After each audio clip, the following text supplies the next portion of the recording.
This is George Dionne of the Rock is George podcast, and this is a KNAC.com exclusive interview with rock violinist and solo artist GINNY LUKE. If I knew absolutely nothing about GINNY LUKE, how would you describe your music to me? GINNY LUKE music, I would describe it as bad bitch electric violin rock vocal music. That's a pretty fairly good description of it. That's certainly what I could take from your debut album, Devil at My Heels, which came out on November 1st through KZZ Music and Blue Elan Records. Now, you're mainly known as a support musician, done a lot of studio work, a lot of live performances. Why was now the time to come out with your first solo album? My solo album is out as a preparation meets opportunity time. Um, I've been making music in the industry since I was 15 years old, in a girl group and for many artists, as you mentioned. And I've had so many collections of songs and I released singles. And this was actually the second solo record deal offer I got. And I was going to sign before the pandemic, and the pandemic put everything on pause. And then, right when we were moving through things after in LA, like once the industry opened up again, the head of Blue Elan wanted to get started on my record. So I was ready to go and had 35 demos ready. Well, you cut it down to a perfect amount of songs in the end. Let's talk about a few of them. One of them that you have out is the album's title track, Devil at My Heels. It features guitarist ORIANTHI. So why don't you tell me a little bit about what the song's about? Sure. Devil at My Heels is a power anthem, rock anthem, and kind of represents two meanings of the phrase devil at my heels. One being a toxic love interest and a cool, interesting narrative about a Southern belle. I was born in Georgia, so I'm kind of like the character. But the character, the Southern belle, falling in love with a toxic guy. The other meaning that's kind of interesting, which I think is well represented in the music, is just devil at my heels, representing temptation, lust, all of the sinful nature, and deciding to either run with it or be chased by it or give in to it. So there's kind of cool like meaning there, whichever applies to the listener, however they identify. And how did you get guitarist ORIANTHI to appear on the album? Orianthi agreed to play a solo and just rock this track. I was so grateful to her. She made this record so exciting. The label reached out. The head of the label, Kirk Passage, had asked me who my dream collaborator would be. And I actually said Orianthi because I had studied her playing since I was like 16 years old. And I just love her artistry. She's a badass singer and electric guitar player. Absolutely. Now, the song that you released ahead of the album is Other Side. From what I understand, this one's about a demand for physical connection. Why don't you go a little more into that? Sure. Other Side is one of the most powerful tracks on the album. It clearly states female authority and demand, ownership over the singer character's body, and an excitement, a power, a depth to intimacy, and to just rocking two people together. So that song was actually written for the album. I wrote most of the songs on the album, but that song was written by Colin Devlin, and he did an amazing job on that song.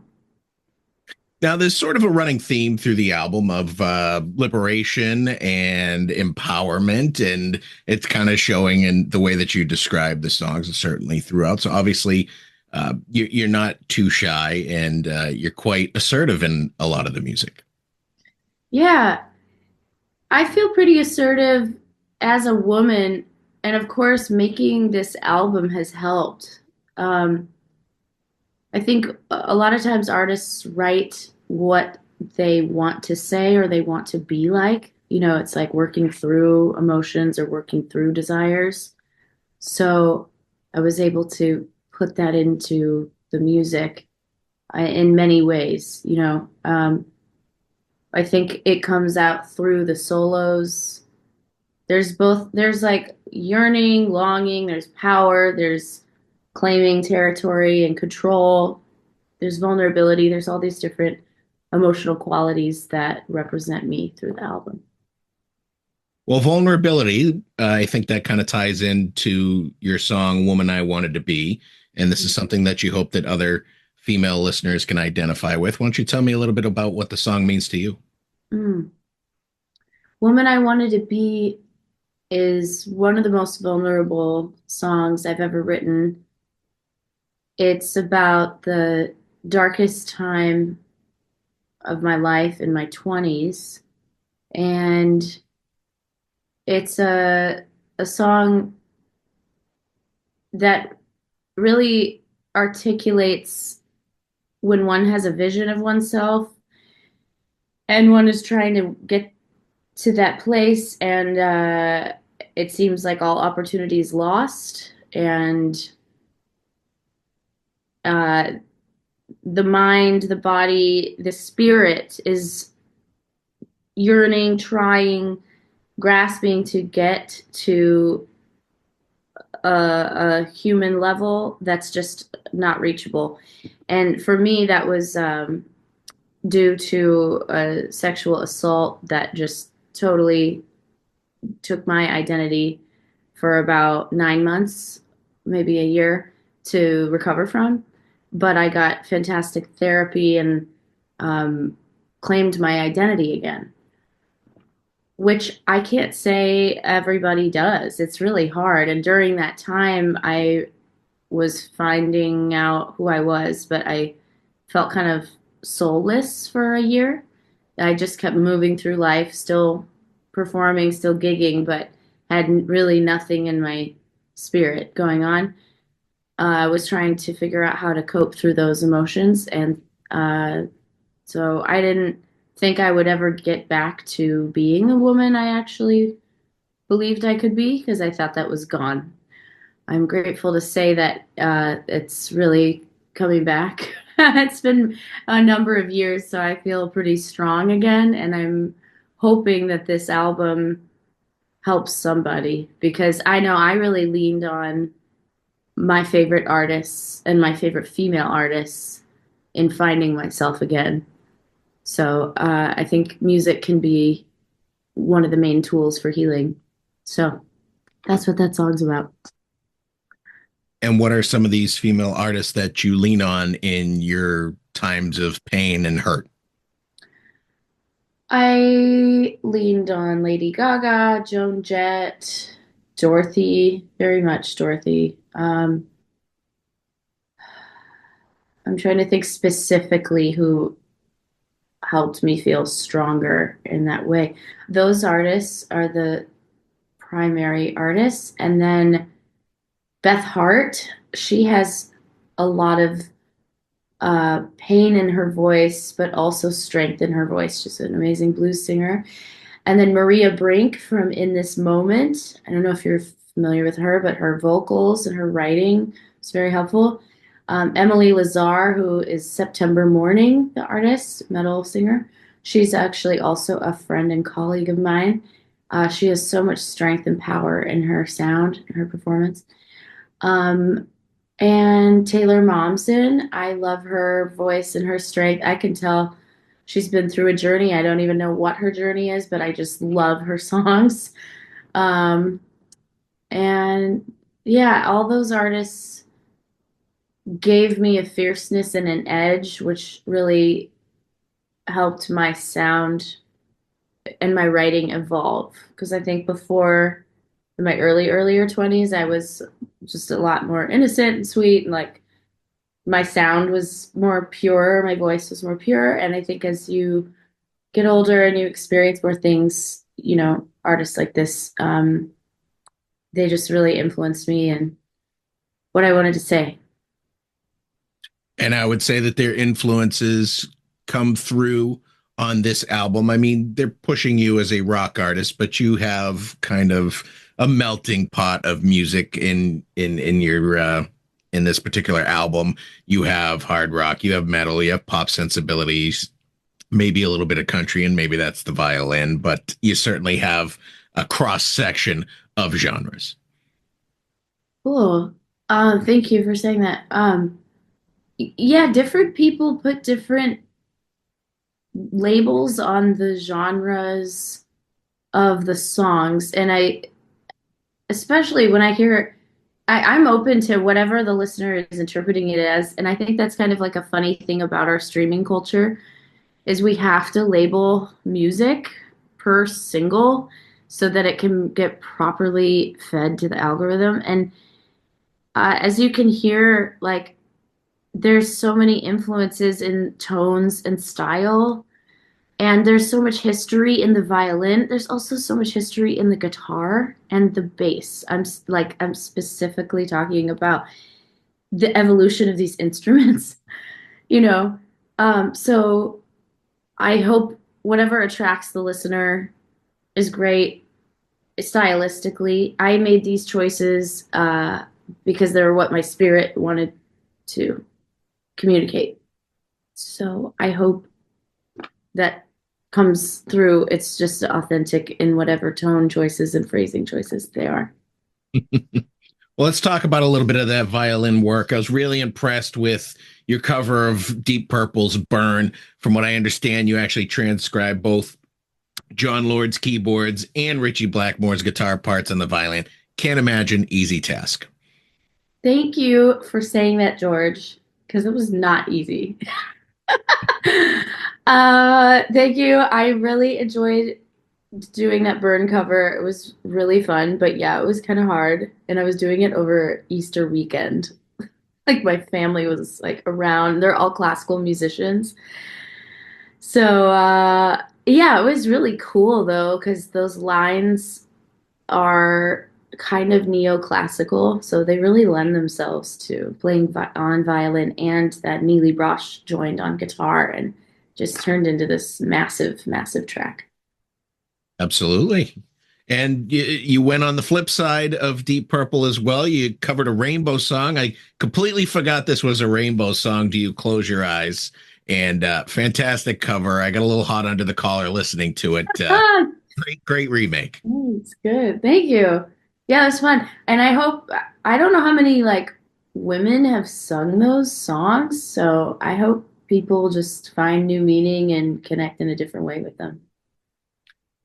You had a single that came out prior to the album, a little early on in the process, called When the Lights Go Out. Did that not make the album? Great question. I kind of wish it was on the album because I think that's one of the best songs I've ever written. But I think the label was putting that out as a tester and to put it out before the new year. So I think it was just to establish my new sound. I had been writing in this style, you know, for years through my 20s. I just wasn't able to put that sound out cohesively. So I think they were starting that beginning process. Okay. Who did you have as a backing band for this particular album? I had amazing musicians on the album. On drums was Johannes Gridshacker. Bass was Dmitry Gorodetsky. Guitar was Nick Maybury. He plays for Linda Perry and um, amazing other musicians, Dorothy as well. I had Bernie Barlow on background vocals, then Simon Huber on cello. I did all the violins and some piano and keys. Then, as special guests, I had Neely Brosh and Orianthi, and the producers were Dave Darling and Zach Darling. And then I had specific additional programming and guitar by Lucas Sater. So pretty impressive producers for somebody putting out what is potentially your first solo album. Dave and Zachary Darling have worked with Def Leppard, Brian Setzer, John Five, Eric Gales, many, many others. How did you end up securing them? The head of the label, Kirk Passage, has a long-standing relationship with Dave Darling and reached out to him. He also asked Dave to produce a rock opera before I did this album. So Dave and I got to know each other because I was the lead in the rock opera, singing and playing. And I just performed that in New York last week. So I think I got to know his production style, and then also my voice just like expanded through that rock opera, and then we moved straight into my album. And how did you end up signing with Blue Elan Records? I signed with Blue Elan after doing session work for them as first a violinist and then a background vocalist. And I didn't talk about my music at first in the sessions, of course, because when you're a hired gun, you don't talk about yourself unless someone's interested later. So after multiple sessions and people starting to notice, I was putting music out, like Seductive Cinderella, that single and that music video, that caught the attention of the head of the label. And then he said, "Are you putting music out? Are you signed? Are you going to do an album? What do you want to do?" And we really hit it off. He's just an amazing person and supporter of artists. Do you have tour? I know you're a working studio musician and live musician. Do you think you're going to have touring opportunities to perform your solo material? Yeah, I am meeting this afternoon with three new managers and a new booking agent. We're putting dates together for 2025. I did the LA release show. Um, I'll also be performing in conjunction with this album, that rock opera, Radio Alone in the Night. So, yes, I think in 2025, I will be able to perform Devil at My Heels either on select individual dates or on tour dates, but I'll be announcing that in the new year. You recently wrapped up touring with AJR in the US. I'm not actually familiar with that band, but maybe you could tell me a little about the band and how the tour went. Sure. I was on the Maybe Man Arena tour with the band AJR, and they are three brothers, Adam, Jack, and Ryan, and they have built up such an incredible fan base and following. Um, we did venues like Madison Square Garden, and I was their feature violinist, and I was also on vocals, keys, and alto saxophone. And their music is considered indie pop, but I would consider it like bombastic, quirky indie pop. Um, but it's really exciting, full production music, big drums, ebbs and flows, dynamic. One song is just piano and strings and vocal. So there was a lot of musical variants, and I was very featured in the show. I was on a toaster lift, so I come up on a song and play really fast 16th notes and run around stage, and then I go back down in the toaster. And it was a fun tour. It was like a little over 3 months long. It was cool. Now, tell me a little bit about your violin. Is it a standard electric violin or is it something that you've had to modify? Hmm, that's an interesting question. Thank you. I play electric and acoustic, and my electric primary violin is a Yamaha.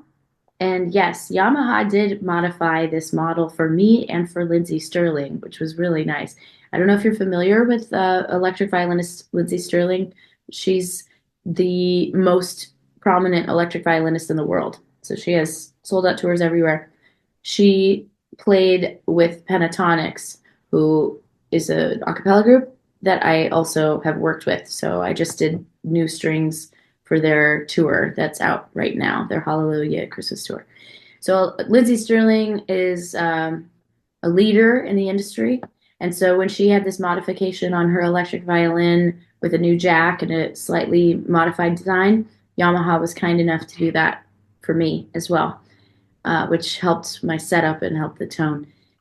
Um, I also really like playing Glasser carbon fiber violins, and so I have a 5 string red Glasser carbon fiber that they generously gave to me.